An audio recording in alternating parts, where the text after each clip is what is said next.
Bagaimana jika mesin waktu benar ada?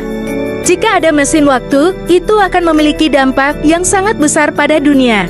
Mesin waktu dapat digunakan untuk mengunjungi masa lalu, untuk belajar dari sejarah, atau mengubah peristiwa. Ini bisa menjadi alat yang ampuh untuk kebaikan atau kejahatan. Bisa juga menjelajahi masa depan untuk melihat apa yang akan terjadi. Ini bisa membantu kita membuat keputusan yang lebih baik tentang masa kini dan bertemu dengan orang-orang yang sudah meninggal.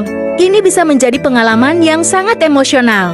Berikut dampak negatif dari mesin waktu. Perubahan garis waktu yang tidak diinginkan, terciptanya paradoks waktu, dan penyalahgunaan mesin waktu untuk tujuan jahat.